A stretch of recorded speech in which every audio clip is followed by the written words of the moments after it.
അതിനെ പറയുമ്പോ ഇവിടെ ക്ലാസ് കേട്ടു.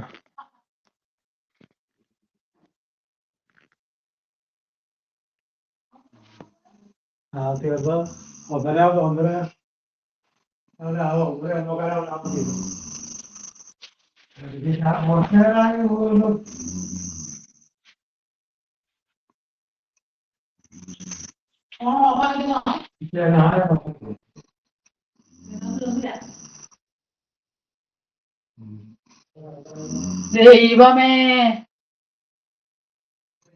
മണ്ടു മണ്ടു, ഇതിനെന്തെങ്കിലും വെച്ചിട്ട് ഉറങ്ങിപ്പോയോ? ഇത് തീർന്നാന്നോ? എന്താണ് പറഞ്ഞത്? Good afternoon.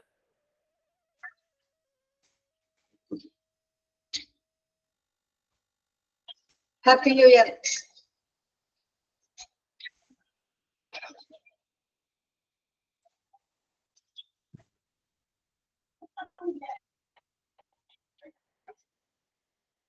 Okay, Happy New Year, Happy New Year. Happy New Year ആയിട്ടൊക്കെ എല്ലാവരും അടിച്ചു പൊളിച്ചാ? എങ്ങനെ ഉണ്ടായി നിങ്ങളുടെ ഹാപ്പി ന്യൂ ഇയർ?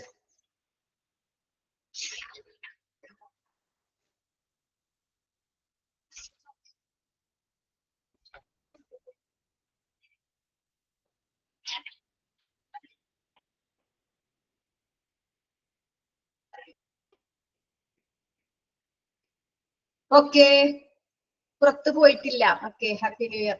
ആരാ പുറത്തു പോവാൻ? ഞാൻ വെറുതെ ഇരിക്കുന്നു. എവിടെ പോയില്ലേ? ബീച്ചിലെങ്കിലും പോവായിരുന്നില്ലേ? വെറുതെ ബീച്ചിലൊക്കെ എന്തെല്ലാം പരിപാടി ഉണ്ടായിരുന്നു. എല്ലാ ബീച്ചിലും ഉണ്ടായില്ല.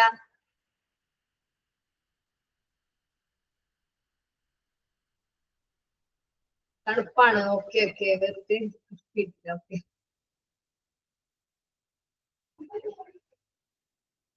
എല്ലാവർക്കും 2025 പുതുവർഷം എല്ലാവർക്കും ഒരുപാട് അച്ചീവ്മെന്റ് ഒക്കെ ഉണ്ടാവട്ടെ. നിങ്ങളുടെ ഈ കോഴ്സ് ഒക്കെ തീർന്ന് എല്ലാവർക്കും ഉടനെ തന്നെ തീരുമ്പോ തന്നെ നിങ്ങൾക്ക് ജോലിയൊക്കെ നല്ല നല്ല ഹോസ്പിറ്റലിൽ കയറാൻ പറ്റട്ടെ ഈ പുതുവർഷത്തിൽ. Okay,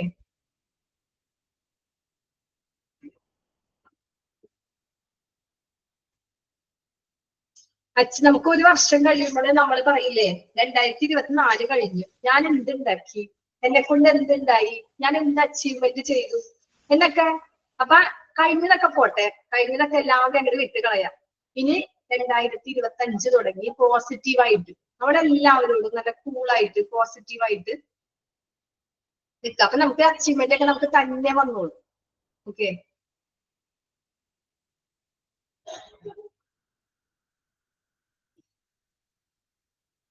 okay okay. അപ്പൊ നമുക്ക് തുടങ്ങാം. നമ്മളപ്പോ എടുത്തത് നഴ്സിംഗ് അഡ്മിനിസ്ട്രേഷൻ ആണ്. പോസിറ്റീവായിട്ട്. ഓക്കെ, എല്ലാവരോടും രാവിലെ തന്നെ എണീറ്റ് എല്ലാവരോടും ഒക്കെ ഒന്ന് വെറുതെ ഒന്ന് ചിരിച്ച് നല്ലോണം ഒന്ന് ചിരിച്ചാ മതി. അപ്പൊ തന്നെ നമുക്ക് നമ്മുടെ മൈൻഡ് ഒരു ഫ്രഷ് ആയിക്കോളും അല്ലേ?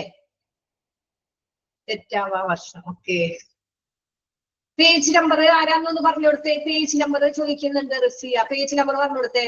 നഴ്സിംഗ് അഡ്മിനിസ്ട്രേഷൻ ആണ്, അതിന്റെ പേജ് നമ്പർ ഒന്ന് പറഞ്ഞു കൊടുക്ക്. Okay okay, page number 11.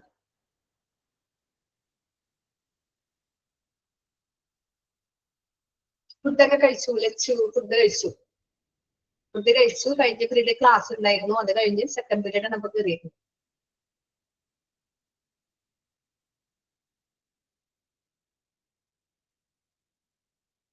Okay, അപ്പൊ എടുക്കാം നമുക്ക്. സുഖമാണ്, ഹാപ്പി.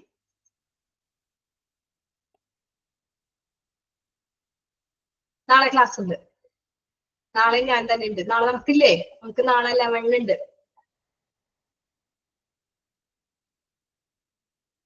ഓക്കെ ഓക്കെ, അപ്പൊ നമുക്ക് തുടങ്ങാം. ഇമ്പോർട്ടന്റ് എലമെന്റ്സ് ഓഫ് സ്റ്റാഫിംഗ് ആണ് ഇനി എടുക്കാനുള്ളത് അല്ലെ? അതിന് മുന്നേ വരെ നമ്മൾ ഇതൊക്കെ എടുത്ത് നിർത്തി. ഇനി നമുക്ക് important element of staff.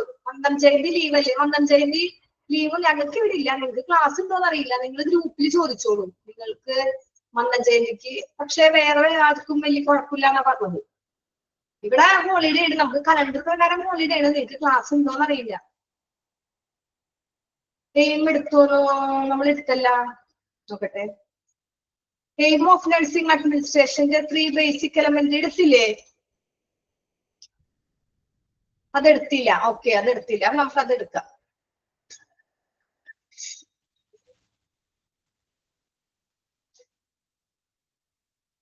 Okay okay, നമുക്ക് എടുക്കാം. ഓക്കെ, അപ്പൊ 3 ബേസിക് എലമെന്റ് നമുക്ക് നോക്കാം. എയിം ഓഫ് നഴ്സിംഗ് അഡ്മിനിസ്ട്രേഷൻ എന്താ? Aim of nursing administration contact on 3 basic element എന്ന് വെച്ചാൽ എന്താ?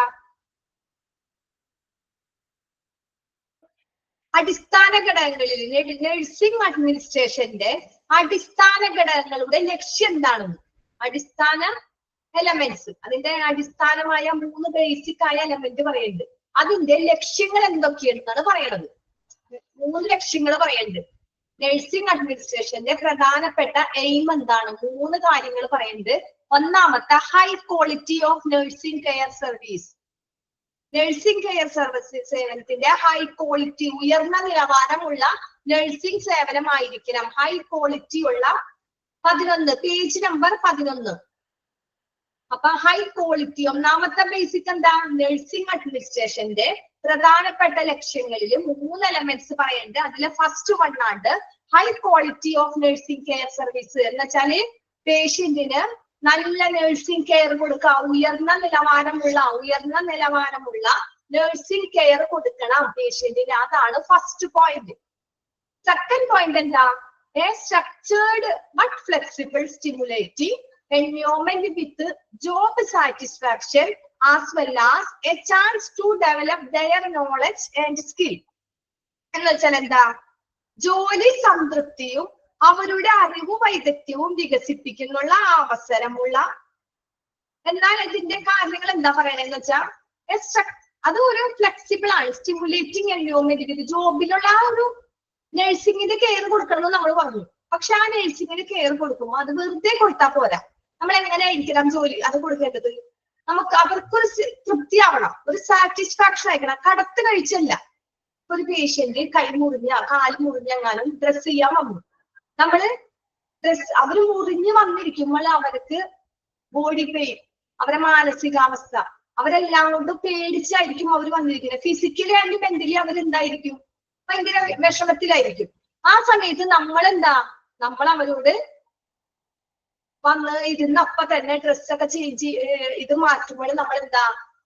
ആ നമ്മള് ഇതിന്റെ ആർട്ടറിയിൽ കോട്ടൺ ഒക്കെ എടുത്ത് അവരെ ക്ലീൻ ചെയ്തുകൊണ്ടിരിക്കുന്ന സമയത്ത് അതൊക്കെ ഒരു മയത്തില് ഒന്ന് പതുക്കെ ഒന്ന് തൊട്ട് തടവിയൊക്കെ തലോടി അവർക്ക് വേദന ഇല്ലാത്ത രീതിയിൽ അവർക്കൊരു സാറ്റിസ്ഫാക്ഷൻ ആയിരിക്കണം. അങ്ങനെ നമ്മൾ അങ്ങനെ ചെയ്യണ പോലെ ചെയ്യിക്കണം അവരോടുള്ള ആ ഒരു പെരുമാറ്റം. ഓക്കെ, അപ്പൊ അത് പറയണേ നമ്മുടെ ജോലി സംതൃപ്തിയും നമ്മളുടെ ആ ഒരു സാറ്റിസ്ഫാക്ഷനും അവരുടെ അറിവും എന്ന് വെച്ചാൽ അവരോട് നമ്മൾ പെരുമാറണതും ആ ഉള്ള അറിവും വൈദഗ്ധ്യവും എങ്ങനെയായിരിക്കണം? അത് വികസിപ്പിക്കാൻ ഫ്ലെക്സിബിൾ ആയിരിക്കണം. സ്റ്റിമുലേറ്റിംഗ് എൻവയോൺമെന്റ് നമ്മുടെ job satisfaction as well as chance to develop, അത് ഡെവലപ്പ് ചെയ്യണം. ദെയർ നോളജ് ആൻഡ് സ്കിൽ, അതിനോടുള്ള അറിവുകളും അതിന്റെ സ്കില്ലും ഒക്കെ വളർത്താനായിട്ട് നമുക്ക് പറ്റണം. അതാണ് അതിന്റെ രണ്ടാമത്തെ ലക്ഷ്യം എന്ന് പറയുന്നത്. ജോബ് സാറ്റിസ്ഫാക്ഷൻ മെയിൻ ആയിട്ട് എന്താ? ജോബ് നമ്മൾ ചെയ്യാനുള്ള, നമ്മൾ എന്ത് ജോലിയാ ചെയ്യണത്? എന്താ നമ്മൾ നഴ്സുമാരാകുമ്പോൾ ഒരുപാട് ജോലി ചെയ്യേണ്ടി വരും. അതിലുള്ള ആ ഒരു സാറ്റിസ്ഫാക്ഷനും അത് വളർത്തിയെടുക്കണം. ദെയർ നോളജ് ആൻഡ് സ്കില്ലിൽ കൂടി അത് വളർത്തിയെടുക്കേണ്ടത് നോളജും സ്കില്ലും ആണ്. ഓക്കെ, സ്ട്രക്ചേർഡ് മീൻസ് സ്ട്രക്ചർ എന്ന് വെച്ചാൽ എന്താ? അതിന്റെ ഒരു ഘടന, ആ ഒരു ഘടന സ്ട്രക്ചർ എന്ന് പറയില്ലേ, അത് ഫ്ലെക്സിബിൾ ആൻഡ് സ്റ്റിമുലേറ്റിംഗ് എന്ന് പറയുന്നത് എന്താ? ഫ്ലെക്സിബിൾ ആണ് അല്ലെങ്കിൽ അതൊരു സ്റ്റിമുലേറ്റിംഗ്, അതിന്റെ ഒരു ഘടനയിലാണ് ആ പറയണത്. ഓക്കെ, നഴ്സിംഗിന്റെ കാര്യങ്ങളാണ് പറയണത്, നഴ്സിംഗ് കെയർ സേവനത്തിന്റെ കാര്യങ്ങളല്ല പറയണത്. അപ്പൊ അതിന്റെ ഘടനാപരവും അല്ലെങ്കിൽ വഴക്കമുള്ളത്, വഴക്കം എന്ന് വെച്ചാലാണ് ഈ പറയണത് സ്റ്റിമുലേറ്റിംഗ് എന്ന് നമ്മളിവിടെ പറഞ്ഞല്ല, ഫ്ലെക്സിബിൾ എന്ന് പറഞ്ഞില്ലേ, വഴക്കമുള്ളത്, പെട്ടെന്ന് നല്ല രീതിയിൽ ഫ്ലെക്സിബിൾ ആയിട്ട്, അതാണ് വഴക്കമുള്ള രീതി എന്നാ പറയുന്നത്. ഘടനാപരവും വഴക്കമുള്ളതുമായ ആ ഒരു അന്തരീക്ഷത്തിൽ സ്റ്റിമുലേറ്റിംഗ് എൻവയോൺമെന്റ്, ആ ഒരു നമ്മളൊരു നല്ലൊരു അന്തരീക്ഷം, അത്രേ ഉള്ളൂ. കാം ആൻഡ് ക്വയറ്റ് ഉള്ള അന്തരീക്ഷം എന്ന് പറയില്ലേ, എക്സ്പീരിയൻസ് എന്ന് പറയുന്നതല്ല, എക്സ്പീരിയൻസ് അല്ല ഇവിടെ ഉദ്ദേശിക്കുന്നത്. നമ്മള് എക്സ്പീരിയൻസിന്റെ കറക്റ്റ് എക്സ്പീരിയൻസ് ആണ്. പക്ഷെ എക്സ്പീരിയൻസ് ഉള്ള ആള് പോലും പെരുമാറണ രീതി വ്യത്യാസം ഉണ്ടോ? നല്ല ഒരു ചുറ്റുപാട്, അവർക്ക് നല്ലൊരു നല്ല അന്തരീക്ഷം നമ്മൾ ക്രിയേറ്റ് ചെയ്യാം. അവരിരിക്കുമ്പോ തന്നെ ഇപ്പം പേഷ്യന്റ് വന്നെന്ന് പറഞ്ഞു, ആ ഒരു ഹോസ്പിറ്റലിൽ നമ്മള് അവരെ ഡ്രസ് ചെയ്യുന്ന സമയത്ത് ഡ്രസ് ചെയ്യാൻ മീൻസ് പറയാ അവരെ വൂണ്ട് എന്തെങ്കിലും ഒരു മുറിവ് ഇഞ്ചുറി ഒക്കെ ഉണ്ടായാൽ നമ്മൾ അത് ക്ലീൻ ചെയ്ത് ഡ്രസ് ചെയ്ത് നോക്കും. ആ ഡ്രസ് ചെയ്യുന്ന സമയത്ത് അവർക്ക് ആ ഒരു അറ്റ്മോസ്ഫിയർ അവർ പെയിൻ ചെയ്ത് ഭയങ്കര വേദനയും മെന്റലൊക്കെ ആയിട്ട് ഭയങ്കര ബുദ്ധിമുട്ടോടുകൂടിയാണ് അവിടെ ഇരിക്കണേ. അപ്പൊ നമ്മൾ അവരെ നല്ല ഇരിക്കാനുള്ള ഒരു കംഫർട്ടബിൾ ആയ ഒരു പ്ലേസ്, അതാണ് സ്റ്റിമുലേറ്റിംഗ് എൻവയോൺമെന്റ് എന്ന് പറയുന്നത്. ഒരു കംഫർട്ടബിൾ ആയ ഒരു പ്ലേസ് അത് റെഡിയാക്കാം. അതുപോലെ തന്നെ നമ്മൾ ചെയ്യണ ജോലിയിൽ നമ്മൾ എന്ത് ജോലി ചെയ്യണം അതൊരു തൃപ്തികരമായിട്ട് ചെയ്യാം. അതന്നെ ജസ്റ്റ് വണ്ണൊരു പിന്നെ നമ്മൾ ചെയ്യുന്ന ജോലി ഒന്ന് തൃപ്തികരമായിട്ട് ഒന്ന് ചെയ്യുക. അതോടൊപ്പം തന്നെ അവരുടെ നോളജ് ആൻഡ് സ്കിൽ നമ്മളിങ്ങനെ ചെയ്യുമ്പോൾ എന്താ നമ്മുടെ അറിവ് വർദ്ധിക്കുള്ളൂ. ഓരോ കാര്യങ്ങൾ കറക്റ്റ് ആയിട്ട് ചെയ്യാം. കാണുന്നില്ല തുഷാർക്ക് ഏതാ കാണാത്തെ? ബാക്കി എല്ലാവർക്കും കാണുന്നില്ലേ? തുഷാർക്ക് മാത്രമാണെങ്കിൽ നെറ്റിന്റെ പ്രോബ്ലം ഒന്ന് ഇറങ്ങി കയറാം. ബാക്കി എല്ലാവർക്കും കാണുന്നുണ്ടോ?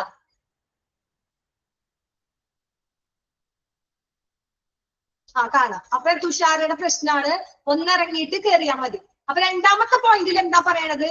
ജോലി നമ്മൾ ചെയ്യണ ജോലി സംതൃപ്തിയോടുകൂടിയും അവരുടെ അറിവും വൈദഗ്ധ്യവും ഉള്ളത് അത് വികസിപ്പിക്കാനുള്ള ഒരു അവസരമാക്കിയിട്ട് അതിന്റെ ഘടനാപരവും സ്ട്രക്ചറുമായ ആ വഴക്കമുള്ളതുമായ ഒരു അന്തരീക്ഷം നമ്മൾ സൃഷ്ടിച്ചെടുക്കണം. അതാണ് മെയിൻ ആയിട്ടുള്ള ഇതെന്ന് പറയുന്നത്.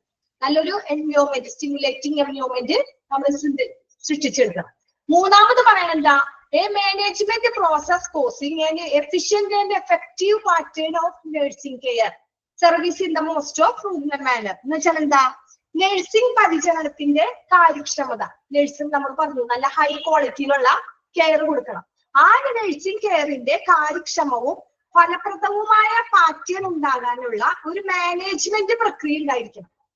വെറുതെ ഹൈ ക്വാളിറ്റി കെയർ ഒക്കെ കൊടുത്താൽ മതിയാ, പക്ഷെ അതിന് ഏറ്റവും പ്രധാനമായിട്ട് നല്ലൊരു മാനേജ്മെന്റ് ഉണ്ടായിരിക്കണം. എന്തുണ്ടായിരിക്കണം? ഒരു മാനേജ്മെന്റിന്റെ ആ ഒരു മാനേജ്മെന്റ് പ്രോസസ് ഉണ്ടായിരിക്കണം. അതാണ് causing efficient and effective pattern of nursing care.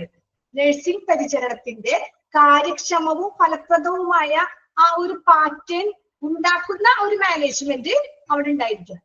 നല്ലൊരു മാനേജ്മെന്റ് ഉണ്ടായാലാ നല്ലൊരു നഴ്സിംഗ് ഹോസ്പിറ്റൽ, നഴ്സിംഗ് ഇതുണ്ടാവുള്ളൂ, നല്ല നഴ്സിംഗ് കെയർ ഉണ്ടാവുള്ളൂ. ഓക്കെ. പിന്നെ in the most of frugal manner. Frugal manner എന്ന് വെച്ചാൽ എന്താ?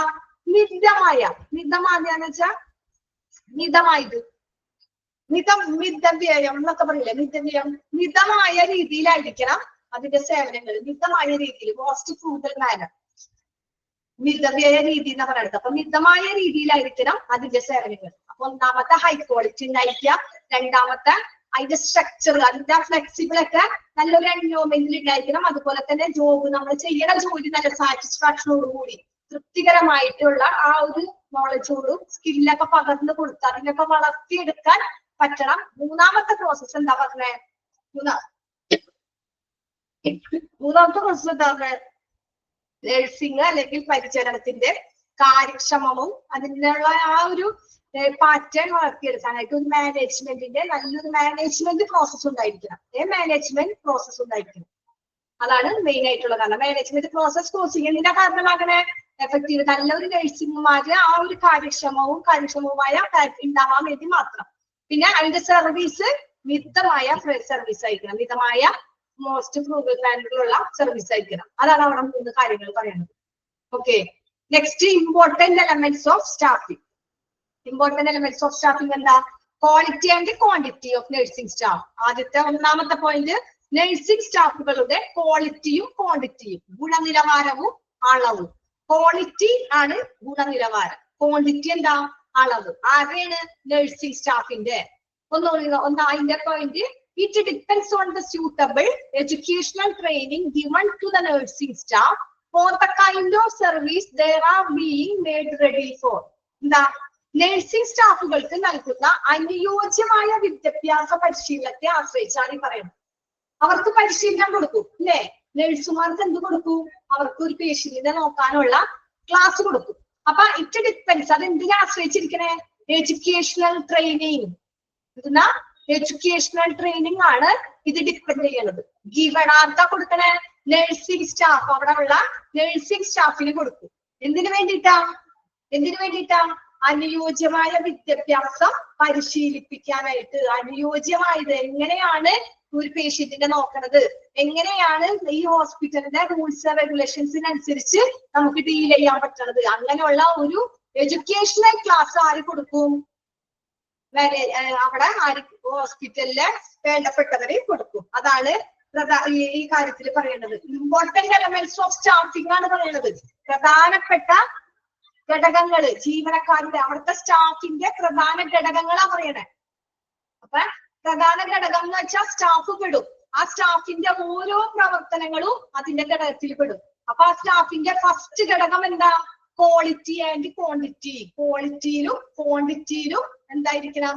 100% സത്യസന്ധമായിരിക്കണം. അതാണ് അത് ഡിപ്പെൻസ് ചെയ്യണത് സൂട്ടബിൾ എഡ്യൂക്കേഷൻ. അതിന് വേണ്ട യോജിച്ച എഡ്യൂക്കേഷൻ വിദ്യാഭ്യാസം കൊടുക്കാനായിട്ട് കഴിയണം. ഒരു പേഷ്യന്റിനെ എങ്ങനെ നോക്കണം എന്നുള്ള കാര്യങ്ങളൊക്കെ കൊടുക്കാൻ കഴിയണം.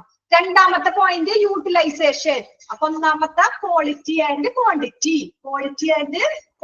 രണ്ടാമത്തെ യൂട്ടിലൈസേഷൻ. യൂട്ടിലൈസേഷൻ എന്താ? വിനിയോഗം. യൂട്ടിലൈസേഷൻ എന്തെങ്കിലും ഉപയോഗിക്കുന്നത്, വിനിയോഗം എന്നൊക്കെ പറയുന്നത് എന്താ നോക്കാം. The nursing staff must be allotted the work in such a way that the knowledge skill acquired are best used for the purpose they were imparted to trained. എന്ന് വെച്ചാൽ എന്താ? നഴ്സിംഗ് സ്റ്റാഫുകൾക്ക് ജോലി അനുവദിക്കപ്പെടണം. നഴ്സിംഗ് സ്റ്റാഫിന് അലോട്ട് ചെയ്യണം. എന്തിനാ? ജോലി അവര് ചെയ്യണം. അത് അലോട്ട് ചെയ്യണം. അവർ നേടിയെടുത്ത വിദ്യാഭ്യാസം, വിജ്ഞാനം, അവർ നേടിയെടുത്ത നോളജ് ഇല്ലേ? നഴ്സുമാര് വെറുതെ വന്നതല്ല. 5 കൊല്ലം 3 കൊല്ലൊക്കെ കുത്തിരുന്ന് പെരുന്നാളും ക്രിസ്മസും ഓണൊന്നും ഇല്ലാണ്ട് ഹോസ്പിറ്റലില്, ഏതെങ്കിലും വലിയ ഹോസ്പിറ്റലില് തിയറിയും പ്രാക്ടിക്കലും ചെയ്ത് പഠിച്ചു വന്നതാ അവരെ നോളജ് അല്ലെ? അങ്ങനെ വരുന്നതല്ലേ നഴ്സുമാരൊക്കെ? നഴ്സിംഗ് സ്റ്റാഫ് അങ്ങനെ വരുന്നതാണ്. ആരും നഴ്സിംഗ് പഠിക്കാതെ വെറുതെ കയറി ഒരു പേഷ്യന്റിനെ നോക്കോ? ഇഞ്ചക്ഷൻ ചെയ്യോ? ഇല്ല. അവരതിനെ കുറിച്ച് തിയറിയും പ്രാക്ടിക്കലും കൊല്ലങ്ങളോളം ഇരുന്ന് പഠിച്ച് അവരിറങ്ങി വരുന്നതാണ് നഴ്സിംഗ് സ്റ്റാഫ്. അതുപോലെ തന്നെ അത് അവർ നേടിയെടുത്ത ആ വിജ്ഞാന വൈദഗ്ധ്യം അവർ പകർന്നു നൽകിയതോ പരിശീലിപ്പിച്ചതോ ആയ ഉദ്ദേശത്തിനായിട്ട് ഏറ്റവും നന്നായിട്ട് ഉപയോഗിക്കണം. എന്ന് പറഞ്ഞാൽ യൂട്ടിലൈസ് ചെയ്യണം. അവരറിവ്, അവർക്ക് എന്താണ് അവർ പഠിച്ചു വന്നേക്കണേ, ആ അറിവ് വേണം മറ്റുള്ളവർക്ക് പറഞ്ഞു കൊടുക്കാൻ. യൂട്ടിലൈസേഷൻ പകർന്നു കൊടുക്കണം, വിനിയോഗിക്കണം. The nursing staff must be allotted the work in such a way that knowledge, അവരെ നോളജ്, അവർക്ക് കിട്ടിയ സ്കിൽസ് അവരെ മറ്റുള്ളവർക്ക്, അതുപോലെ പേഷ്യന്റ്, മറ്റുള്ളവർക്ക് പറയുമ്പോ അവരുടെ അറിവ് കിട്ടുന്നത് ആർക്കാണ്? പേഷ്യന്റിനല്ലേ കൂടുതൽ കിട്ടുക. പേഷ്യന്റിനല്ലേ നഴ്സുമാർ നോക്കണത്. അപ്പൊ അതനുസരിച്ച് ആ നഴ്സുമാരുടെ അറിവും വൈദഗ്ധ്യവും അനുസരിച്ച് വേണം പേഷ്യന്റിനെ നോക്കാൻ. അവർക്ക് അത് പകർന്നു കൊടുക്കണം. ഇത് രണ്ടുമാണ് ഇമ്പോർട്ടന്റ് എലമെന്റ് ഓഫ് സ്റ്റാഫിംഗിൽ വരുന്നത്. സ്റ്റാഫിംഗിന്റെ പ്രധാന ഘടകങ്ങള് first one quality and quantity, next utilization. Quality and quantity എന്ന് പറയുന്നത് നമ്മൾ പറഞ്ഞു എന്താ? നല്ലൊരു ട്രെയിനഡ് ആയ എഡ്യൂക്കേഷൻ സിസ്റ്റം അവർക്ക് കൊടുക്കണം. രണ്ടാമത്തെ പറഞ്ഞത് അവർക്ക് കിട്ടിയിട്ടുള്ള എഡ്യൂക്കേഷണൽ അറിവ്, ആ സ്കില്ല്, നോളജ് സ്കില്ല് മറ്റുള്ളവർക്ക് നല്ല രീതിയിൽ പകർന്നു കൊടുക്കാൻ കഴിയണം. അതാണ് ഇമ്പോർട്ടന്റ് എലമെന്റ്സ് ഓഫ് സ്റ്റാഫിംഗിൽ പറയുന്നത്. ഓക്കേണോ?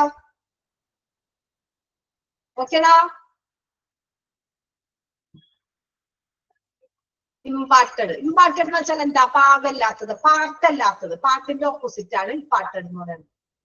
ഓക്കെ, നമ്മൾ ഓരോ അർത്ഥങ്ങളും വിചാരിച്ച് നോക്കിയാൽ നമ്മളിത് പഠിക്കാൻ പറ്റില്ല. നമുക്ക് കണ്ടന്റ് നിങ്ങൾ എന്താന്നുള്ളത് മനസ്സിലാക്കിയാൽ മതി. ഇപ്പൊ ഇതിന് നിങ്ങൾക്ക് വേറെ ഒന്നും ചോദിക്കില്ല. ഇമ്പോർട്ടന്റ് എലമെന്റ് ഓഫ് സ്റ്റാഫിംഗ് ചോദിക്കും. സ്റ്റാഫിംഗിന്റെ പ്രധാനപ്പെട്ട എലമെന്റ് ഏതാണ്? ഈ 2 എണ്ണം ചോദിക്കുള്ളൂ. ഏതാ? ലോജിക്കൽ എടുത്തിട്ടില്ല മാം. സ്റ്റാഫിംഗ് ഈസ് എ ലോജിക്കൽ എടുത്തില്ലേ? ഈ 2 പോയിന്റ് എടുത്തില്ല. ലാസ്റ്റ് പറഞ്ഞുതരാം. Okay, staffing is A logical operation consistent in dependence recognising, അത് എടുത്തില്ല. അപ്പൊ ലാസ്റ്റ് പറഞ്ഞുതരാം കേട്ടോ. ഓക്കെ, ഇപ്പൊ നമ്മളിത് തുടങ്ങിയില്ലേ? ലാസ്റ്റ് പറഞ്ഞുതരാം. അപ്പൊ ഇത് കഴിഞ്ഞു. അപ്പൊ ഇതിലെ ക്വസ്റ്റ്യൻസ് വന്നതാണ് ഇപ്പൊ ഞാൻ പറഞ്ഞത്. എടുത്തതാ, ഓക്കെ, എടുത്തെന്ന് പറയുന്നത് എടുത്തിട്ടില്ല എന്ന് പറയുന്നത്. എടുത്തിട്ടുണ്ട്. അപ്പൊ എടുത്തിട്ടുണ്ട്, അത് എടുത്തില്ല. ഓക്കെ, നമുക്ക് നേരെ ഇതിനെ പറഞ്ഞുതരാം. നമ്മളിപ്പോ ഇതില് ക്വസ്റ്റ്യൻ പേപ്പറിൽ ഇതിന് ക്വസ്റ്റ്യൻസ് നിങ്ങൾക്ക് വരുന്നത് ഇമ്പോർട്ടന്റ് എലമെന്റ്സ് ഓഫ് സ്റ്റാഫിംഗിൽ പറയണത് ക്വാളിറ്റി ആൻഡ് ക്വാണ്ടിറ്റി നഴ്സിംഗ് സ്റ്റാഫും യൂട്ടിലൈസേഷനും മാത്രം പഠിച്ചാൽ മതി. ബാക്കി പോയിന്റ് ഇതിന്റെ ഉള്ളിൽ ഇങ്ങനെ ഡിപ്പെൻസ് സൂട്ടബിൾ എഡ്യൂക്കേഷൻ എന്ന് പറഞ്ഞത് പഠിക്കണ്ട, അത് നോക്കണ്ട. അത് കാര്യങ്ങൾ എന്താണെന്ന് നിങ്ങൾക്ക് അറിഞ്ഞിരിക്കാൻ വേണ്ടി മാത്രമേ തന്നിട്ടുള്ളൂ. ഓക്കെ, അപ്പൊ നമ്മളോട് എലമെന്റ്സ് ചിലപ്പോ ഇതില് ചോദിക്കും, എലമെന്റ്സ് ഏതാന്ന് ചോദിക്കും. ചിലപ്പോ ക്വാണ്ടിറ്റി മാത്രം തരും, അല്ലെങ്കിൽ ക്വാളിറ്റി തരും, അല്ലെങ്കിൽ യൂട്ടിലൈസേഷൻ തരും. ഇത് മൂന്നും തന്നിട്ട് നിങ്ങളോട് എലമെന്റ്സ് ഒക്കെ ചോദിക്കും. അപ്പൊ നിങ്ങൾ ഇത് മാത്രം പറഞ്ഞാൽ മതി. MCQ ക്വസ്റ്റ്യൻസാ, അല്ലാതെ അതിന്റെ ഉള്ളിൽ നിന്ന് ചോദിക്കില്ല. അതുകൊണ്ട് അത് നിങ്ങൾ അറിഞ്ഞിരുന്നാൽ മതി, പഠിക്കണ്ട. Okay, next system of staffing. Next എന്താ? System of staffing. എന്താ സിസ്റ്റം ഓഫ് സ്റ്റാഫിംഗ് എന്ന് പറഞ്ഞാൽ? നമ്മുടെ ഹോസ്പിറ്റൽ നമ്മൾ പഠിക്കുന്നത് നഴ്സിംഗിനെ കുറിച്ചാണ് അല്ലെ? അപ്പൊ ഒരേ സ്റ്റാഫിനെ കുറിച്ചാണ് നമ്മൾ പഠിക്കുന്നത്. അപ്പൊ ജീവനക്കാർ, അവിടുത്തെ സ്റ്റാഫിംഗിന്റെ സിസ്റ്റം എങ്ങനെയാണ്, സംവിധാനം എങ്ങനെയാണ് നോക്കാം. Recognize the nursing care hours needed to care for a patient for a day or for a shift. Staffing relays of the capacity of hospital, standard provided number of beds and different treatment services. In anticipating nursing, workload manager must calculate not only the total number of patients to be cared for, but also the to proportion in each category: self-care, minimum care, full care, intensive care, because care needs differ from category to another. എന്താ ഇതിൽ പറഞ്ഞേക്കണ? System of staffing. സ്റ്റാഫിംഗിന്റെ സംവിധാന പ്രവർത്തനങ്ങൾ എങ്ങനെയാണ് ഈ സ്റ്റാഫിന്റെ പ്രവർത്തനം നടക്കണേ? നമ്മൾ നഴ്സുമാരെ മാത്രമേ കണ്ടിട്ടുള്ളൂ അല്ലെ? നഴ്സുമാരെ മാത്രം ഹോസ്പിറ്റലിൽ ചെല്ലുമ്പോൾ നഴ്സുമാരെ മാത്രമേ നമ്മൾ കണ്ടിട്ടുള്ളൂ. അപ്പൊ എങ്ങനെയാണ് ഹോസ്പിറ്റലിൽ സിസ്റ്റം, നഴ്സുമാരുടെ system? Recognize the nursing care hour needed to care patient to. എന്ന് വെച്ചാൽ എന്താ? ഒരു പേഷ്യന്റിനെ ഒരു ദിവസത്തിലേക്കോ, recognize nursing care hours needed to care for a patient for a day. ഒരു ദിവസത്തിലേക്കോ for a shift. എന്ന് വെച്ചാൽ ഒരു ദിവസത്തിലേക്കോ ഒരു ഷിഫ്റ്റിലേക്കോ പരിചരിക്കുന്നതിന് ആവശ്യമായ നഴ്സിംഗ് പരിചരണം തിരിച്ചറിയുക. അതാണ് ഇവിടെ മെയിൻ ആയിട്ട് പറഞ്ഞത്. റെക്കഗ്നൈസ്, നമ്മൾ തിരിച്ചറിയണം. എന്താ തിരിച്ചറിയണേ? ഒരു പേഷ്യന്റിനെ ഒരു ഷിഫ്റ്റിലേക്കോ എന്ന് വെച്ചാൽ ഒരു വേറെ സ്ഥലത്തേക്കോ അല്ലെങ്കിൽ ഒരു ദിവസത്തേക്കോ മാറ്റുന്നതിനുള്ള ആവശ്യകത. അങ്ങനെ മാറ്റുമ്പോൾ ആ പേഷ്യൻസിന് നഴ്സിംഗ് കൊടുക്കുന്ന കെയർ, അതിന്റെ ആവശ്യകത, പരിചരണത്തിന്റെ ആ അതിന്റെ ടൈമാണ് നമ്മൾ തിരിച്ചറിയേണ്ടത്. Nursing care needed to care for patient for a എന്താ അങ്ങനെ കിടക്കണ പരിചരണ സമയം നമ്മൾ തിരിച്ചറിയുക. Staffing relies on a capacity of hospital, standard provide number beds, treatment service. വെച്ചാൽ എന്താ? ഹോസ്പിറ്റൽ ശേഷി നൽകിയിട്ടുള്ള, ഹോസ്പിറ്റലിൽ എന്തെല്ലാം കാര്യങ്ങൾ കൊടുത്തിട്ടുണ്ട്, അവിടുത്തെ ഹോസ്പിറ്റലിൽ എന്തൊക്കെ കൊടുത്തിട്ടുണ്ട്, ഹോസ്പിറ്റലിലെ റിലേസില് hospital standard provide number of beds, അങ്ങനത്തെ ഉള്ള കാര്യങ്ങളൊക്കെ ഇവിടെ കൊടുത്തിട്ടുണ്ട് ഹോസ്പിറ്റൽ. അപ്പൊ ഹോസ്പിറ്റലിന് ശേഷി നൽകിയിട്ടുള്ള മാനദണ്ഡങ്ങൾ, അതാണ് കിടക്കകള്, ബെഡുകൾ, എത്ര കിടക്കകളുണ്ട്, പിന്നെന്താ വിവിധ ചികിത്സാ സേവനങ്ങള്, പേഷ്യന്റിനെ ചികിത്സിക്കാനായിട്ട് പല സേവനങ്ങളും ഇല്ലേ, അങ്ങനത്തെ കാര്യങ്ങള്, പിന്നെന്താ ഇതെല്ലാം നമ്മള് നോക്കണം. അതാണ് ഹോസ്പിറ്റലിന് ശേഷി നൽകിയിട്ടുള്ള മാനദണ്ഡങ്ങൾ എന്ന് പറയുന്നത്. Different treatment services. In anticipating nursing work load manager must എന്ന് വെച്ചാൽ എന്താ? നഴ്സുമാർക്ക് ഒരുപാട് ജോലിഭാരങ്ങളുണ്ട് അല്ലെ? ഈ ജോലിഭാരങ്ങളൊക്കെ കൂടുമ്പോൾ ഹോസ്പിറ്റൽ മാനേജ്മെന്റ് പരിചരിക്കേണ്ട പേഷ്യന്റിന്റെ എണ്ണം മാത്രം നോക്കിയാൽ പോരാ. ഓരോ വിഭാഗത്തിലെയും എത്ര പേഷ്യന്റ് ഉണ്ട്, അവർക്ക് കിടക്കാൻ ബെഡ് ഉണ്ടാ, അവർക്ക് എന്തെല്ലാം കാര്യങ്ങളുണ്ടാ, പരിചരിക്കേണ്ട കാര്യങ്ങൾ നോക്കണ കൂട്ടത്തില് ഇങ്ങനെയുള്ള കാര്യങ്ങളും കൂടി ആര് നോക്കണം? മാനേജ്മെന്റ് നോക്കണം. അതാണ് ആന്റിസിപ്പേറ്റിംഗ് നഴ്സിംഗ് വർക്ക് ലോഡ്. നഴ്സുമാർക്ക് വർക്ക് ലോഡ് ഒരുപാട് പേഷ്യന്റ് വരും. ആ പേഷ്യന്റിന്റെ എല്ലാ കാര്യം നോക്കാൻ അവരെ കൊണ്ട് പറ്റില്ല. വർക്ക് ലോഡ് വരുമ്പോ മാനേജർ മസ്റ്റ് കാൽക്കുലേറ്റ്. അങ്ങനെ മാനേജർ കാൽക്കുലേറ്റ് ചെയ്യണം. അവിടെ എത്ര പേഷ്യന്റ് ഉണ്ട്, എത്ര ബെഡ് ഉണ്ട്, ആ പേഷ്യന്റിന്റെ കാര്യങ്ങൾ എന്തൊക്കെയാണ്, അങ്ങനെയുള്ള കാര്യങ്ങള് അങ്ങനെ നോക്കുക. പിന്നെന്താ? പരിചരണത്തിന്റെ ആവശ്യങ്ങൾ എന്തെങ്കിലും വേറെ വേണമെങ്കിൽ കെയർ കൊടുക്കണം. ഇത്രയും ഒരുപാട് പേഷ്യന്റ് ഉണ്ടെങ്കിൽ പേഷ്യന്റിന് പരിചരണത്തിന്റെ ആവശ്യങ്ങൾ ഉണ്ടെങ്കിൽ ആ പേഷ്യന്റിനെ ഒരു ആൾക്കാർ കൂടുതലുണ്ടെങ്കിൽ അതിനെ കുറവുള്ള സ്ഥലത്തോട്ട് മാറ്റണം, മറ്റൊന്നിലോട്ട് മാറ്റണം. ഓക്കെ, അതാണ് ഇവിടെ പറഞ്ഞത്. പിന്നെന്താ, സ്വയം പരിചരണം കൊടുക്കണം ഇവർക്ക്. പിന്നെ പേഷ്യന്റ് ഇവർക്ക് എന്ത് കൊടുക്കണം? സ്വയം self care, minimal care, full care, intensive പരിചരണം പല രീതിയിൽ കൊടുക്കാം അല്ലെ. മുഴുവനായിട്ട് കൊടുക്കാം, സ്വന്തമായിട്ട് കൊടുക്കാം, കുറച്ച് കെയർ കൊടുക്കാം, ഇന്റൻസീവ് കെയർ, ഐസിയുല് കെയർ കൊടുക്കാം. അങ്ങനെ പേഷ്യന്റിന് എന്താവശ്യമുണ്ടെങ്കിലും ഓരോ വിഭാഗത്തിലെ പേഷ്യന്റിന് എന്താവശ്യമുണ്ടെങ്കിലും ഓരോ വിഭാഗത്തിലും ഒന്നിനൊന്നിൽ മറ്റൊന്നിലോട്ട് പേഷ്യന്റിന് എന്ത് കൊടുക്കാം? മാറ്റാം, നമുക്ക് കെയർ കൊടുക്കാം. അതാണ് സിസ്റ്റം ഓഫ് സ്റ്റാഫിംഗ് എന്ന് പറയുന്നത്. ഒന്നുമില്ല, ആ സ്റ്റാഫിങ്ങിന്റെ പ്രവർത്തനമാണ് പറയണത്. അവർക്ക് ഒരുപാട് ഹോസ്പിറ്റലിൽ ഒരുപാട് ജോലികൾ ഉണ്ടാവും, സ്റ്റാഫുമാര്, നഴ്സുമാര്. അപ്പൊ അവര് നല്ല അവർക്ക് ഡ്യൂട്ടികൾ ഉണ്ടാവുമ്പോ വർക്കിലോട് കൂടുമ്പോ മാനേജർ നോക്കാം ഇവർക്ക് എങ്ങനെയുണ്ട്, അവിടെ ബെഡ് ഉണ്ടാ, ഹോസ്പിറ്റലിലെ സൗകര്യം ഉണ്ടാ, അവിടുത്തെ കാര്യങ്ങളൊക്കെ ഉണ്ടാ എന്ന് നോക്കിയിട്ട് അവർക്ക് വേണ്ട കാര്യങ്ങൾ ചെയ്യാം. പിന്നെ കെയർ പല രീതിയിൽ കൊടുക്കാം. സ്വന്തമായിട്ട് കെയർ എടുക്കാം, self care, minimal self care, full care, intensive care. ഇങ്ങനെ എന്തെങ്കിലും ആവശ്യമുണ്ടെങ്കിൽ ഏത് കാറ്റഗറി ആണോ വേണ്ടതെന്ന് വെച്ചാൽ അത് നമ്മൾ നോക്കാം. അതാണ് ആ ഒരു സിസ്റ്റം ഓഫ് സ്റ്റാഫിംഗിൽ പറയുന്നത്. Next, types of patient care include. Types of patient care include എന്ന് വെച്ചാൽ എന്താ? പേഷ്യന്റിന്റെ നമ്മള് ഹൈ ക്വാളിറ്റി കെയർ കൊടുക്കണം നമ്മൾ ഫസ്റ്റ് പോയിന്റിൽ പഠിച്ചു. ഈ ഹൈ ക്വാളിറ്റി കെയർ കൊടുക്കണതിന്റെ ടൈപ്സ് പലതരത്തിൽ നമുക്ക് കെയർ കൊടുക്കാം. ഒന്നാമത്തെ കെയർ ആണ് ഡയറക്റ്റ് കെയർ, നേരിട്ടുള്ള പരിചരണം. ഒന്നാമത് കൊടുക്കുന്നത് നേരിട്ടുള്ള പരിചരണം, ഡയറക്റ്റ് കെയർ.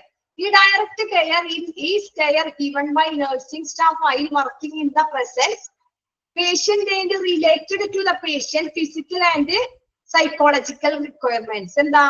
നേരിട്ടുള്ള പരിചരണം പേഷ്യന്റിന്റെ സാന്നിധ്യത്തിൽ ജോലി ചെയ്യുമ്പോൾ എന്ത് നൽകും? നഴ്സിംഗ് സ്റ്റാഫിന് നൽകുന്ന ആ ഒരു ശാരീരികവും മാനസികവുമായ ആ ഒരു ആവശ്യകതകൾ അതുമായിട്ട് ബന്ധപ്പെട്ടതാണ്. ഒന്നുകൂടി പറയാം, ഈ കെയർ ഡയറക്റ്റ് കെയർ കൊടുക്കുന്നത് given by നഴ്സിംഗ് സ്റ്റാഫ് ആണ്. നഴ്സിംഗ് സ്റ്റാഫിന് കൊടുക്കും. ഇതെങ്ങനെ കൊടുക്കും?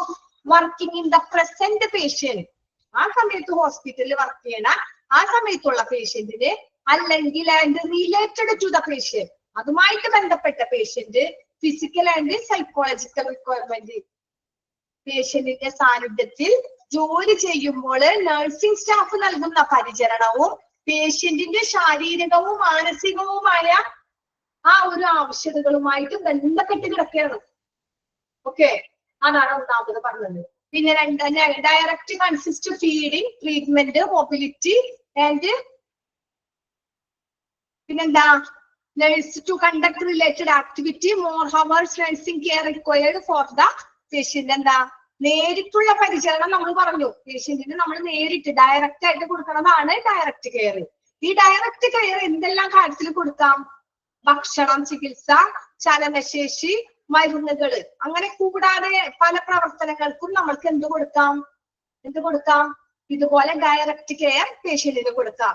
ആ രോഗിക്ക് കൂടുതൽ മണിക്കൂർ പരിചരണം ആവശ്യമാണ്. ഡയറക്റ്റ് കൊടുക്കുന്ന പേഷ്യന്റിന് ഏറ്റവും കൂടുതൽ എന്ത് വേണം?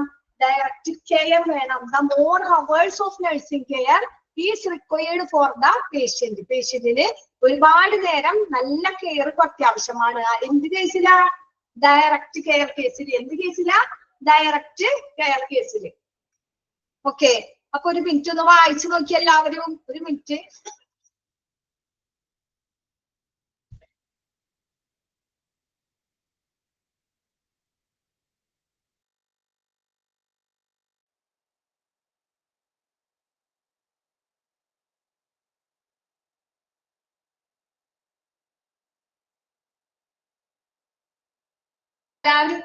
എല്ലാവരും വായിച്ചു നോക്കിട്ടാ.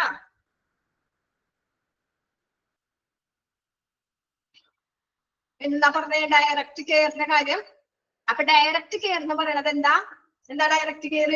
ഒരു പേഷ്യന്റിനെ ഒരു ദിവസത്തിലോട്ട് അല്ലെങ്കിൽ ഒരു ഷിഫ്റ്റിലോട്ടോ പരിചരിക്കുന്നതിന് ആവശ്യമായ നഴ്സുമാരുടെ ആ ഒരു കെയറിനെ നമ്മൾ തിരിച്ചറിയണം. നഴ്സുമാർ എങ്ങനെയാണ് കെയർ അറിയണേ, അങ്ങനെ തിരിച്ചറിയണം. പിന്നെ ഹോസ്പിറ്റലിന് ശേഷി നൽകിയിട്ടുള്ള കാര്യങ്ങൾ, മാനദണ്ഡങ്ങൾ ഏതൊക്കെ? കിടക്കയുടെ എണ്ണം, അവിടുത്തെ ചികിത്സാ രീതികള്, സേവനങ്ങള്, അങ്ങനത്തെ ഉള്ള കാര്യങ്ങളൊക്കെ തിരിച്ചറിയാം. അതുപോലെ തന്നെ നഴ്സുമാർക്ക് ഒരുപാട് ജോലി ഭാരങ്ങളുണ്ട്, അവർക്ക് വർക്കിലോട് കൂടും. ആ വർക്ക് ലോഡ് കൂടുമ്പോൾ എന്തുണ്ടാവും? നഴ്സുമാർക്ക് വർക്ക് ലോഡ് കൂടുമ്പോൾ ഹോസ്പിറ്റൽ മാനേജ്മെന്റ് ശ്രദ്ധിക്കണം. അവർക്ക് വേണ്ട ഇൻസ്ട്രുമെന്റ്സ്, അവർക്ക് വേണ്ട കിടക്കകള്, അങ്ങനത്തെ കാര്യങ്ങളൊക്കെ ഉണ്ടോ എന്ന് ഓരോ വിഭാഗത്തിലും അവർ കണക്കാക്കണം. അത് അങ്ങനെ കണക്കാക്കിയാൽ മാത്രമേ അവർക്ക് നഴ്സുമാർക്ക് കെയർ കൊടുക്കാനുള്ള കാര്യങ്ങൾ ഉണ്ടാവുള്ളൂ. പിന്നെ ഇതിന്റെ ആവശ്യങ്ങൾ വിഭാഗത്തിൽ ഒന്നിൽ നിന്ന് മറ്റൊന്നിലേക്ക് മാറണം. അത് സെൽഫ് കെയർ ആവാം, minimal care, full care, intensive care, care പല രീതിയിലുണ്ടാവും. അതിന്റെ അനുസരിച്ച് because our needs differ from category, ഏത് കാറ്റഗറി ആണോ മാറേണ്ടത് അതനുസരിച്ച് വേണം ഓരോന്ന് ചെയ്യാനായിട്ട്. ഐസിയുലോട്ട് മാറ്റണമെങ്കിൽ ഒരു പേഷ്യന്റിനെ ഐസിയുലോട്ട് മാറ്റണം. ഫുൾ കെയർ കിട്ടാനായിട്ട് പേഷ്യന്റിനെ ഏതിലോട്ട് മാറ്റും? അതിലോട്ട് മാറ്റാം. ഒരു തൽക്കാലം ഒരു ചെറിയ കെയർ മതിയെങ്കിൽ അതിലോട്ട് മാറ്റാം. ഓക്കെ, അതാണ് സിസ്റ്റം ഓഫ് സ്റ്റാഫിംഗിൽ പറയണത്. പിന്നെ ടൈപ്സ് ഓഫ് പേഷ്യന്റില് നമ്മൾ ഡയറക്റ്റ് കെയർ ആണ് ഫസ്റ്റ് പറഞ്ഞത്. ഡയറക്റ്റ് കെയർ നേരിട്ട് കെയർ കൊടുക്കുന്നത്. ആ നേരിട്ട് കെയർ കൊടുക്കുന്നത് എന്താ? പേഷ്യന്റിന് സ്ക്രീൻ കാണുന്നില്ല, അശ്വതിക്ക് മാത്രമാണോ?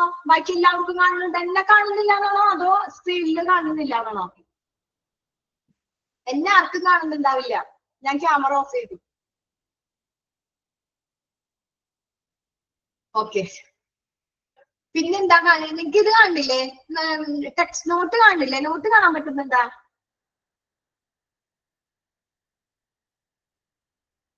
ഞാൻ ഒരു മിനിറ്റ് ഇട്ട, ഞാൻ ഓണാക്കാം. ഇത്തിരി ചൂടുവെള്ളം കുടിക്കുന്നു, തൊണ്ട വേദന എടുത്തിട്ട് പാടില്ല.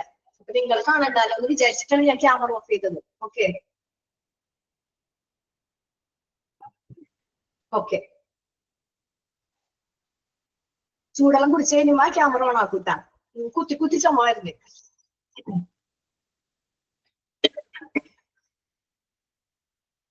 ഓക്കെ, പിന്നെ ഡയറക്റ്റ് കെയറിൽ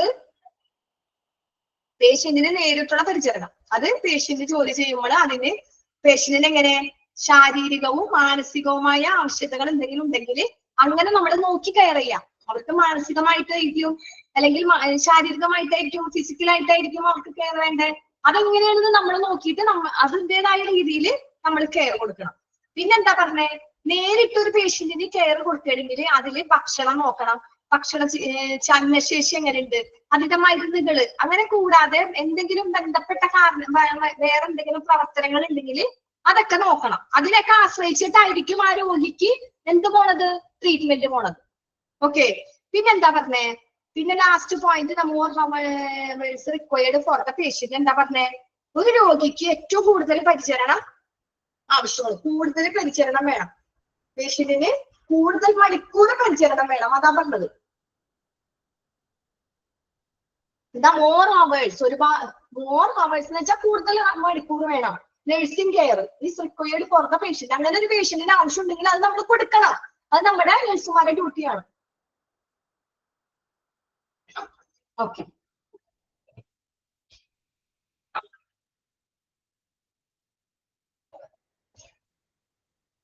ഓക്കെ, അപ്പൊ അതാണ് ഡയറക്റ്റ് കെയറിൽ പറയണത്. ഇനി ഇൻഡയറക്റ്റ് കെയറിൽ എന്താ പറയാൻ നോക്കാം നമുക്ക്.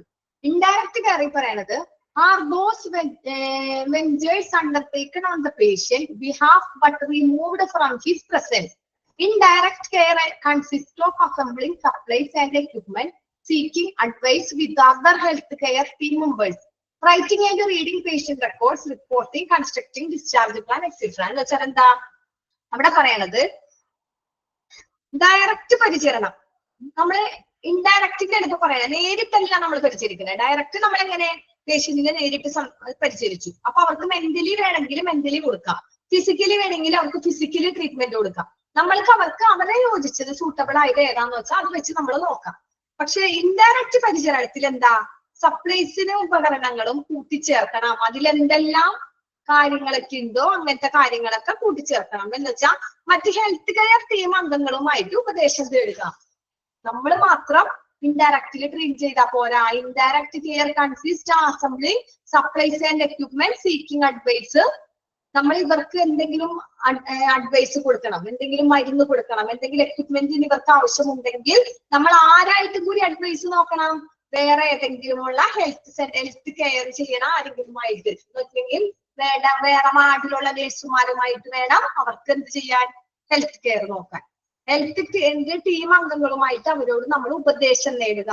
രോഗിയുടെ രേഖ എഴുതുകയും പിന്നെന്താ റിപ്പോർട്ടിംഗ് ഡിസ്ചാർജ് പ്ലാനുകൾ നിർമ്മിക്കുകയും ഇതിൽ പെടും. ഇതിലെന്തൊക്കെ പെടും? റൈറ്റിംഗ് ആൻഡ് റീഡിംഗ് പേഷ്യന്റ് ഇതിൽ എന്തൊക്കെ പെടും? റൈറ്റിംഗ് എഴുതണതും പേഷ്യന്റിനെ വായിപ്പിക്കുന്നതും അതിന്റെ records, reports, constructive discharge plans എല്ലാം ഇൻഡയറക്റ്റ് കെയറിൽ പെടും. ഓക്കെ, അപ്പൊ ഇൻഡയറക്റ്റ് കെയറിൽ എന്തൊക്കെ പെടുന്നേ അത് ഓർത്തിരിക്കാം. ഇൻഡയറക്റ്റില് എന്തൊക്കെ പെടും? ഇൻഡയറക്റ്റ് കെയറിൽ consist of assembling supplies and equipment, seeking advice with other healthcare team members, writing and reading patient records, reports, constructing discharge plans. ഇതൊക്കെ നമ്മള് ഇൻഡയറക്റ്റ് കെയർ കൊടുക്കും. ഇൻഡയറക്റ്റ് കെയർ കൊടുക്കണമെങ്കിൽ നമ്മള് പേഷ്യന്റിനെ നോക്കാം. അതിന് നമുക്ക് എന്തെങ്കിലും ഡൗട്ട് എന്തെങ്കിലൊക്കെ ഉണ്ടെങ്കിൽ വേറെ ഹെൽത്ത് കെയർ ടീമിനെ വിളിച്ചിട്ട് അവരുമായിട്ട് ഉപദേശം തേടുക. എന്നിട്ട് രോഗിയെ കുറിച്ചുള്ള റിപ്പോർട്ട്സ് എഴുതുകയും അത് സൂക്ഷിക്കുകയും പിന്നെന്താ അങ്ങനെയുള്ള കാര്യങ്ങളൊക്കെ എഴുതിപ്പെടും, ഇൻഡയറക്റ്റ് കെയർ പെടും. ഓക്കെ, അപ്പൊ ഒന്നും കൂടിയും പറയാം. എന്താ ഇൻഡയറക്റ്റ് കെയർ എന്ന് വെച്ചാൽ എന്താ? സപ്ലൈസുകൾ എന്തെങ്കിലും കൊടുക്കാനുള്ളത്, നമ്മളിപ്പോ സപ്ലൈ എന്ന് പറയൂല, അങ്ങനെ എന്തെങ്കിലും സപ്ലൈസുകൾ, എന്തെങ്കിലും ഉപകരണങ്ങൾ, എന്തെങ്കിലും ഇൻസ്ട്രുമെന്റ്സ്.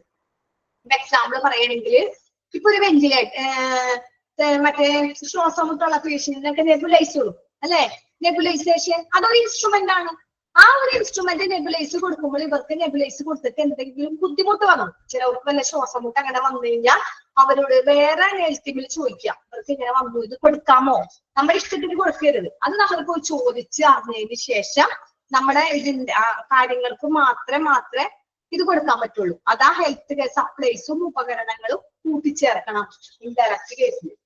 പിന്നെ ഇവർ അതിന്റെ ഡോക്യുമെന്റ് കറക്റ്റ് എഴുതി തയ്യാറാക്കാൻ വേണം. റീഡിംഗ് പേഷ്യന്റിനെ കൊണ്ട് റീഡ് ചെയ്യിപ്പിക്കുക, പിന്നെ റെക്കോർഡ് ചെയ്യുക, അത് റിപ്പോർട്ട് ചെയ്യുക, പിന്നെ കൺസ്ട്രക്റ്റീവ് ഡിസ്ചാർജ് പ്ലാൻസ്.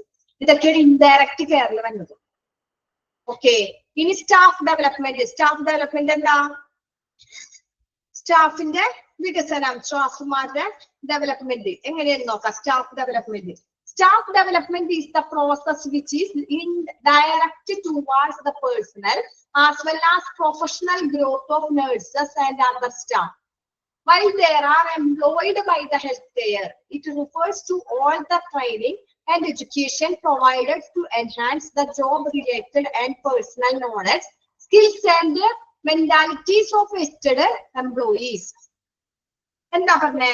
നഴ്സുമാരുടെയും സ്റ്റാഫുകളുടെയും വ്യക്തിപരവും തൊഴിൽപരവുമായ വളർച്ചയെ ലക്ഷ്യമാക്കിയിട്ടുള്ള പ്രക്രിയയാണ് സ്റ്റാഫ് ഡെവലപ്മെന്റ് എന്ന് പറയുന്നത്. Staff development, staff development.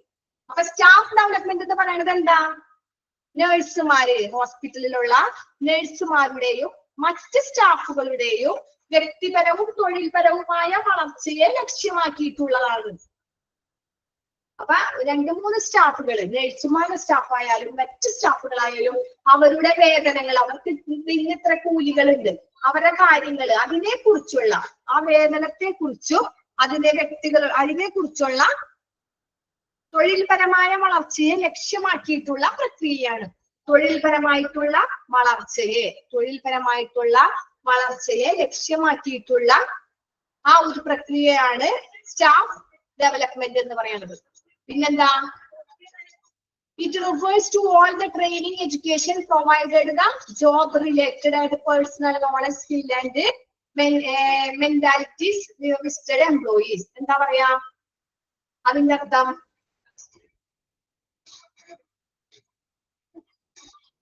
ഹോസ്പിറ്റലിലെ ജീവനക്കാരുടെ ജോലിയുമായിട്ട് ബന്ധപ്പെട്ടതും വ്യക്തിഗതവുമായ അറിവ്, കഴിവുകള്, മാനസികാവസ്ഥ വർദ്ധിപ്പിക്കുന്നതിനുള്ള എല്ലാ പരിശീലനത്തെയും വിദ്യാഭ്യാസത്തെയും ഇവിടെ സൂചിപ്പിക്കുന്നു. ഇവിടെ എന്തിനൊക്കെ സൂചിപ്പിക്കുന്നു?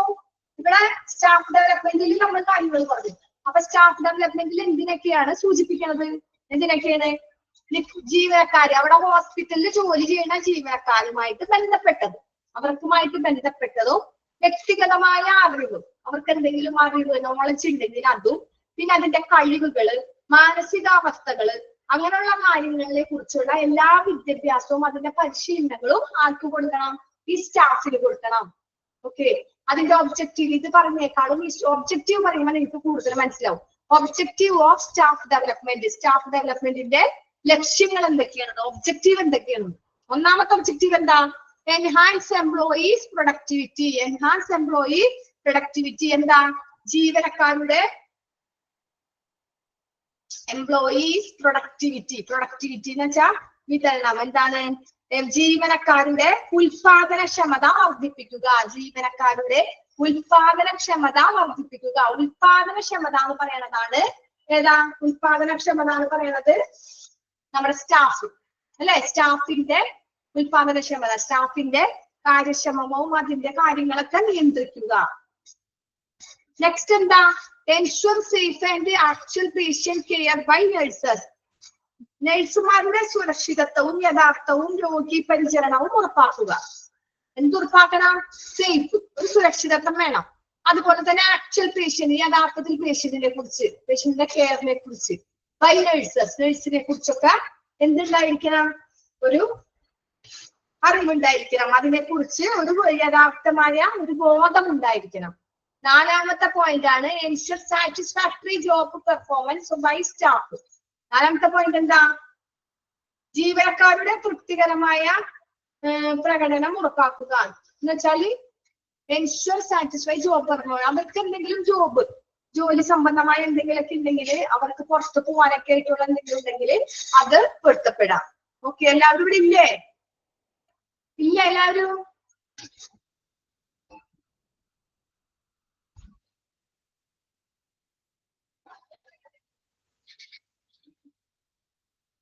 ഓക്കെ ഓക്കെ, ഇല്ലേന്ന് ചോദിക്കുമ്പോ ഒരുപാട് പേര് മെസ്സേജ് ഇടും. ആരെങ്കിലും ഉറങ്ങണ്ടോ നോക്കിയതാണ്. അപ്പൊ ആരും ഉറങ്ങണില്ല, ഉറക്കം മഞ്ഞില്ല അല്ലേ?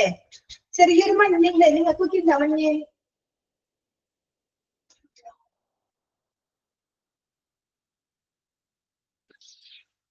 ഇല്ല, മഞ്ഞില്ല. എറണാകുളം ഡിസ്ട്രിക്റ്റില് മഞ്ഞാണെങ്കിൽ ഭയങ്കര തണുപ്പായിരിക്കും. എന്നാ ചൂടാണെങ്കിലോ ഭയങ്കര ചൂടായിരിക്കും. നല്ല തണുപ്പാണ്. ഓക്കെ, ജസീലയുടെ സ്ഥലം എവിടെയാണ്? ജസീല മിസ്സിന്റെ ക്ലാസ്സിൽ ഉറങ്ങാനോ? അല്ലോ, അശ്വതിക്ക് ബോറടിച്ചു. കോഴിക്കോട്. ഓക്കെ, എനിക്ക് ബോറടിക്കണ്ടെങ്കിൽ പറയണം കേട്ടാ. ഓക്കെ, ഉറക്കം വരുന്നില്ല. മിസ്സിന്റെ ക്ലാസ് കേട്ടാൽ ഉറക്കം വരൂല.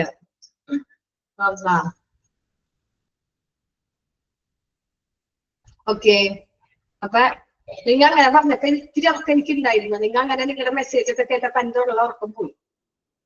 പിന്നെ ഞാൻ ഇത്തിരി ചൂടുള്ളതൊക്കെ കുടിച്ച് ഉഷാറായി.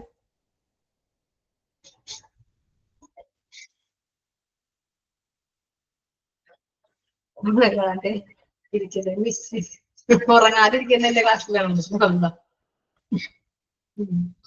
മെസ്സേജ് ഒക്കെ വായിക്കുമ്പോഴും കേൾക്കുമ്പോഴൊക്കെ ഒരു സുഖമുണ്ട്. ഇടുക്കിയിൽ ആരെങ്കിലും ഉണ്ടോ? മാമിന്റെ ഹെൽത്ത് ഓക്കെ ആയിരുന്നു? ഓക്കെ ഓക്കെ ഓക്കെ, ഇന്ത്യ പെയിൻ ആയിരുന്നു. Okay, thank you Anilkumar. Okay, അപ്പൊ next ensure satisfactory job performance. അപ്പൊ നമ്മൾ പറഞ്ഞല്ലോ ആ ജോബ് പെർഫോമൻസിന്റെ കാര്യത്തിൽ എന്താ പറഞ്ഞേ?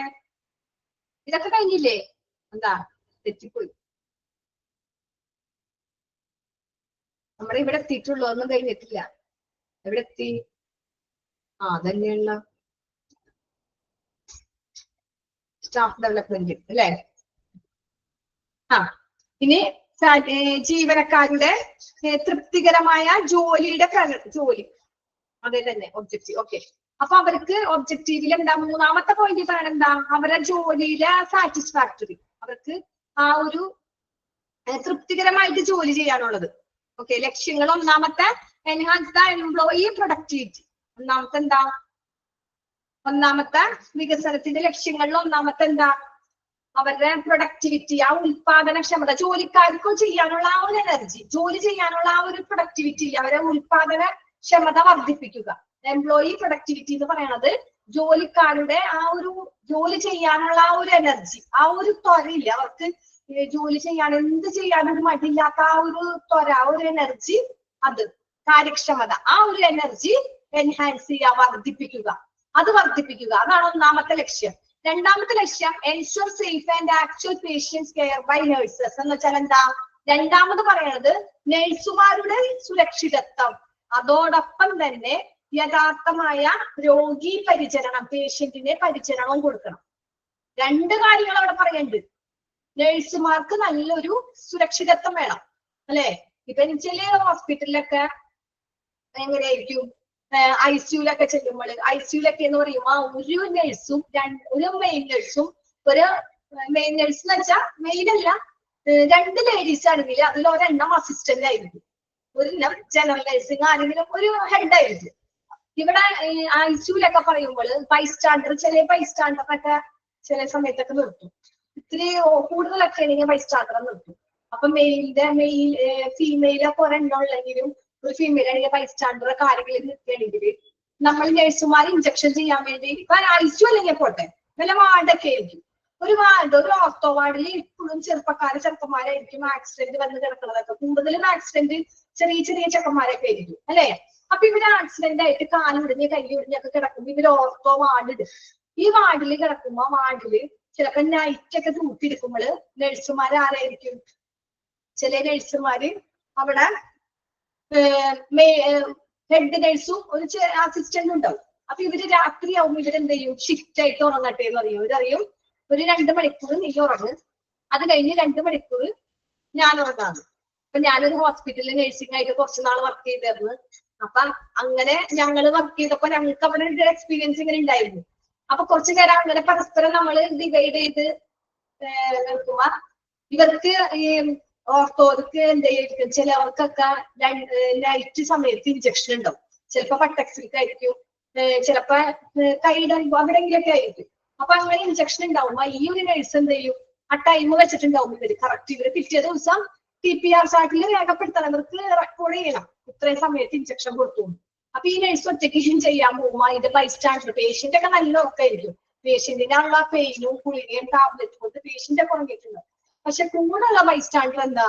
അവര് ഉറങ്ങാതിരിക്കുക. കാരണം നഴ്സുമാര് ഉള്ളിലിരിപ്പുണ്ടല്ല. അപ്പൊ അവരവിടെ ഇരുന്ന് കമന്റ് ഒക്കെ അടിച്ച് കാണാണ്ട് അവര് അവിടെ ഇരിക്കുകയാണ്. അപ്പൊ നഴ്സ് കിടന്ന് അങ്ങനെ ചെല്ലുമ്പോള് എന്താ എല്ലാവരും കിടന്നു പോകുന്നതാണ്, അല്ലെ? ആ സമയത്ത് നഴ്സുമാരെ പ്രൊട്ടക്ഷൻ നോക്കണ്ടേ? എല്ലാവരെയും ഒരുപോലെയാണെന്ന് പറയാൻ പറ്റില്ല നമുക്ക്. ആ സമയത്ത് കൂടെ നിൽക്കുന്ന ബൈസ്റ്റാൻഡർ ചിലപ്പോ മോശമായിട്ട് ആ നഴ്സിനോട് പെരുമാറിയാലോ, ആരെങ്കിലും അറിയോ? ഇവിടെ വാർഡിന്റെ അറ്റത്തായിരിക്കും നഴ്സിംഗ് സ്റ്റേഷൻ. വാർഡിൽ കുറെ ദൂരെയുള്ള വാർഡിൽ അറ്റത്തൊക്കെ ഒരു പേഷ്യന്റിനെ നോക്കി ഈ സിസ്റ്റർ ഇവിടെ വരുമ്പത്തിനും മറ്റേ സിസ്റ്റർ നല്ല ഉറക്കം. അപ്പൊ അങ്ങനെയൊക്കെ ബുദ്ധിമുട്ടുകൾ നഴ്സുമാർക്ക് ഉണ്ടാവാം. കൂടുതൽ മിക്ക ഹോസ്പിറ്റലിലും നഴ്സുമാർക്ക് ഒരുപാട് പ്രോബ്ലംസ് ഉണ്ടായിട്ടുണ്ട്. ഇപ്പൊ മെയിൻ ആയിട്ട് ഓപ്പറേഷൻ തിയേറ്ററിലൊക്കെ ആണെങ്കിലും അവിടുത്തെ എല്ലാ ഡോക്ടേഴ്സും അല്ല, ചില ഡോക്ടേഴ്സ് ഒക്കെ ആയിട്ടും ഉണ്ടാവും, അവരെന്തെങ്കിലൊക്കെ പ്രശ്നങ്ങൾ ഉണ്ടാവും. പക്ഷെ നഴ്സുമാർ ഇത് പുറത്ത് പറയില്ല. അവര് ജോലി വേണ്ടാന്ന് വെച്ച് പോന്നാലും ചിലവര് പറയില്ല. ചിലവരെന്താ ഹോസ്പിറ്റലിനെ ബാധിക്കും, പിന്നെ നാളെ അവരെ ആ കണ്ടുകൊണ്ട് അങ്ങനെയൊക്കെ ഉള്ള പ്രശ്നങ്ങളുണ്ട്. അപ്പൊ അതാണ് ഇവിടെ പറഞ്ഞത്, എൻഷുർ സേഫ് ഹോസ്പിറ്റൽ. ഇവരെ നഴ്സുമാർ സേഫ് ആവണം, സുരക്ഷിത നോക്കണം. അതുപോലെ തന്നെ ആ പേഷ്യന്റിന് നല്ല കെയർ കൊടുക്കാൻ പറ്റണം. ഒരു പേഷ്യന്റ് മോശമായിട്ട് പെരുമാറിയെന്ന് വിചാരിച്ച് ആ പേഷ്യന്റിന് കെയർ കൊടുക്കാതിരിക്കാൻ പറ്റില്ല. അപ്പൊ ഹോസ്പിറ്റലിൽ ഏത് അവസ്ഥയിലും നഴ്സുമാർ എല്ലാ അവസ്ഥയിൽ കൂടി നഴ്സുമാർ പോകും, ഇല്ലേ? അവരെല്ലാ കാര്യങ്ങളും ചെയ്യും. ഒരു ലേഡി ആണോ ബോയ് ആണോ എന്ന് നോക്കാണ്ട്, ഒരു മെയിലാണെന്ന് പോലും നോക്കാണ്ട് നഴ്സുമാർ എല്ലാ ഡ്യൂട്ടിയും ചെയ്യും. അപ്പൊ അവർക്ക് അതിന്റെ സുരക്ഷിതത്വം അവർക്ക് കിട്ടണം, ഒരു കുഴപ്പമില്ലാണ്ട്. അതൊരു ലക്ഷ്യമാണ്. അതാണ് ഇവിടെ പറഞ്ഞത്. ജീവനക്കാരുടെ രണ്ടാമത്തെ കാര്യങ്ങൾ എന്താ പറഞ്ഞേ? നഴ്സുമാരുടെ സുരക്ഷിതത്വവും യഥാർത്ഥത്തിൽ നല്ല രോഗി പരിചരണവും അവർക്ക് കൊടുക്കണം. നഴ്സുമാർക്ക് ഒരു പരിചരണം കൊടുക്കണം. അതുപോലെ തന്നെ ആക്ച്വൽ പേഷ്യന്റ്, യഥാർത്ഥ പേഷ്യന്റിന് കെയർ, നഴ്സുമാർ ആ ഒരു കെയറും കിട്ടണം. പിന്നെ ensure satisfactory job performance by staff എന്ന് വെച്ചാൽ എന്താ? ജീവനക്കാരുടെ തൃപ്തികരമായ ആ ഒരു ജോലി, അവർക്ക് ജോലി ചെയ്യാൻ, ആ ഹോസ്പിറ്റലിൽ ജോലി ചെയ്യാൻ ഒരു കുഴപ്പമില്ല, എനിക്ക് നല്ല സാറ്റിസ്ഫാക്ഷൻ ആണ് എന്നുള്ള ആ ഒരു ഇതും നഴ്സുമാർക്ക് അവിടുത്തെ സ്റ്റാഫിന് കിട്ടണം. ഓക്കെ, ഉറപ്പാക്കണം. അതൊക്കെ ഉറപ്പാണ്. ഇവര് ജോലി ചെയ്യുന്നത് നല്ല തൃപ്തികരമായിട്ടാണോ എന്ന് ആരും ഇതൊക്കെ അന്വേഷിക്കണം, മാനേജ്മെന്റ് അന്വേഷിക്കണം. ഇതൊക്കെ നഴ്സുമാർക്കുള്ള ഒബ്ജക്റ്റീവ്സ് ആണ്, അവർക്ക് അത് ചോദിക്കാം. അപ്പൊ അവർ ഉറപ്പുവരുത്തണം സാറ്റിസ്ഫാക്ടറി, അവരെ ആ ജോലിക്ക് അവർ തൃപ്തികരമാണോ, അവർക്ക് എന്തെങ്കിലും ബുദ്ധിമുട്ടുണ്ടോ, പിന്നെ വാർഡിൽ എന്തെങ്കിലും ഉണ്ടോ എന്നുള്ളത് അന്വേഷിക്കണം. ബൈ സ്റ്റാഫിന് സാറ്റിസ്ഫാക്ടറി ജോലി ചെയ്യണം. Orient the personnel towards their care objectives, job duties, personnel policies. എന്താ?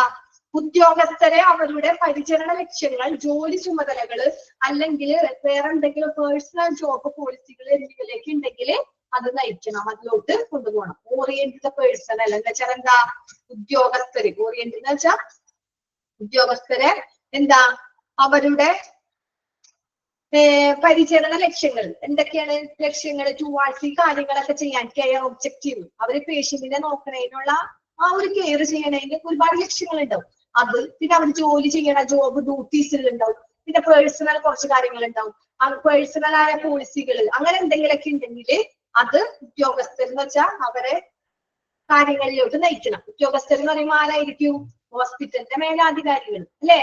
ഹോസ്പിറ്റൽ ഭരിക്കുന്നത് ആരാ? അവർ ഇങ്ങനത്തുള്ള കാര്യങ്ങളൊക്കെ നോക്കണം. Job duties, personal care, objectives ഇതിന്റെ കാര്യങ്ങളൊക്കെ നോക്കേണ്ടത് അവരാണ്. അത്രേ ഉള്ളൂ. നമ്മുടെ നെക്സ്റ്റ് നമുക്ക് അടുത്ത ക്ലാസ്സിൽ എടുക്കാം. ഇന്നത്തെ ടൈം തീരുന്നു. ടൈപ്സ് ഓഫ് സ്റ്റാഫ് ഡെവലപ്മെന്റ് അടുത്ത ക്ലാസ്സിൽ എടുക്കാം. നമുക്ക് ഇനി എത്ര പേജ് ഉണ്ട്? അത്രേ ഉള്ളൂ. നമുക്ക് നാളെ ഉണ്ടല്ലോ ക്ലാസ്.